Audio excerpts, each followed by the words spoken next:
অসম চৰকাৰে অসমৰ স্বাস্থ্য বিভাগৰ যি অসমৰ যি স্বাস্থ্য খণ্ডটো দেখা পোৱা গৈছে বহুতো উন্নত কৰা, কিন্তু তাৰ মাজতো কিন্তু কিছু স্বাস্থ্য কেন্দ্ৰত এনেধৰণৰ অৱস্থা য'ত ডক্টৰ নাই বাবে গাঁওবাসী জীয়াতো ভুগিবলগীয়া হৈছে।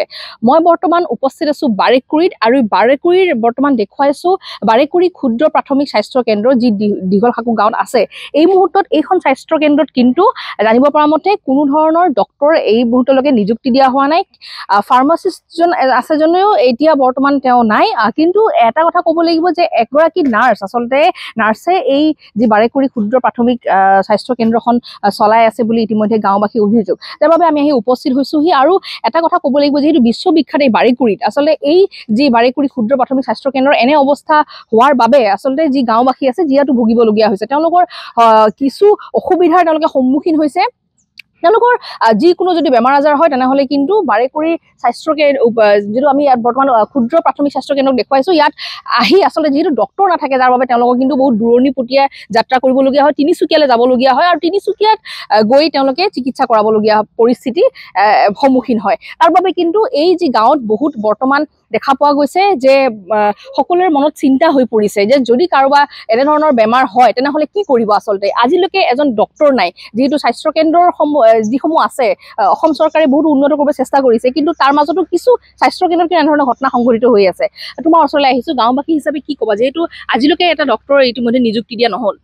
হয়, নিশ্চয়কৈ আমাৰ 21খন গাঁৱৰ সন্নিৱিষ্ট যি বাৰেকুৰি আমাৰ বৃহৎ এটা অঞ্চল, আৰু ইয়াতে আছে আমাৰ দীঘলাকু গাঁৱত যি বাৰেকুৰি ক্ষুদ্ৰ প্ৰাথমিক স্বাস্থ্য কেন্দ্ৰ। আজি কিছু মাহৰ পৰা আমাৰ ইয়াত ডাক্তৰ নিযুক্তি নথকাৰ ফলত বহুতো অসুবিধাৰ সন্মুখীন হ'ব লগা হৈছে, যিটো আমাৰ অঞ্চলটো বহু অধিকাংশ লোকে এই স্বাস্থ্য কেন্দ্ৰখনতেই চিকিৎসা গ্ৰহণ কৰে, আৰু এতিয়া সৰু সৰু বেমাৰ হ'লে ডিব্ৰুগড়, তিনিচুকীয়া, মাকুম নতুবা বিভিন্ন ঠাইলৈ গতি কৰিব লগা হৈছে। গতিকে আমি আপোনালোকৰ সংবাদ মাধ্যমৰ জৰিয়তে এটা আহ্বান জনাব বিচাৰিছোঁ যে জিলা উপায়ুক্ত মহোদয়ৰ জৰিয়তে আৰু অতি শীঘ্ৰেই ইয়াত এই বাৰেকুৰি ক্ষুদ্ৰ প্ৰাথমিক স্বাস্থ্য কেন্দ্ৰত স্থায়ী ডাক্তৰ নিযুক্তি প্ৰদান কৰিব লাগে, আৰু যিবিলাক পথ বৰ্তমান খালী হৈ আছে সেই পথতো বৰ্তমান যিকেইটা পথ খালী হৈ আছে তাত মানে নিযুক্তি প্ৰদান কৰিব লাগে, আৰু অঞ্চলটোৰ ৰাইজক উপকৃত কৰিবলৈ আমাৰ ফালৰ পৰা গাঁওবাসীৰ ফালৰ পৰা বিনম্ৰতাৰ আহ্বান জনাইছোঁ। জিলা উপায়ুক্ত মহোদয়ৰ কথাটো গুৰুত্ব সহকাৰে ল'ব বুলি আমি আশাবাদী। হয়, বাইদেউ আপোনাৰ ওচৰলৈ আহিছোঁ। কেৱল এগৰাকী নাৰ্ছ এই যি ক্ষুদ্ৰ প্ৰাথমিক স্বাস্থ্য কেন্দ্ৰ চলি আছে বাৰেকুৰিত, সকলোৱে যিহেতু চিন্তাৰ কাৰণ হৈ পৰিছে এই মুহূৰ্তত, যদি ডক্টৰ নাথাকিলে কিমান অসুবিধা হ'ব পাৰে। আমাৰ বহুতবিলাকে অসুবিধা হয়, সৰু সৰু বেমাৰ লৈ আনিলে আমি যেতিয়া আমি তিনিচুকীয়া, মাকুম, ডিব্ৰুগড়লৈ লৈ যাবলগীয়া হয়। আমিবোৰ 21খন যিহেতু গাঁও আছে আপোনালোকৰ বাৰেকুৰিত। 21খন গাঁও আছে, 21খন গাঁও বাকী ইয়ালৈ আহিলে নেপায় ডক্টৰ। এগৰাকী নাৰ্ছ আছে, আমাক মুঠতে ডক্টৰ লাগে। হয়, তোমাৰ ওচৰলৈ আহিছোঁ, কি ক'বা এই ক্ষেত্ৰত? হয়, তাকে আমাৰ বাৰেকুৰি অঞ্চলৰ একমাত্ৰ মানে স্বাস্থ্য কেন্দ্ৰ বুলি ক'বলৈ এইখনেই। আমাৰ মানে বহুত দূৰ দূৰণিৰ পৰা আদি কৰি মুঠতে আমাৰ বাৰেকুৰি অঞ্চলৰ 21খন গাঁও সকলো ৰাইজে ইয়ালৈ ঢাপলি মেলি আহে কিবা এটি সৰু সুৰা বেমাৰ হ'লেও। কিন্তু বৰ্তমান অৱস্থাত অতি দুখেৰে জনাব বিচাৰিছোঁ যে আমাৰ ইয়াত মানে নৱেম্বৰ মাহৰ পৰা এতিয়ালৈকে মানে ডাক্তৰে নাই।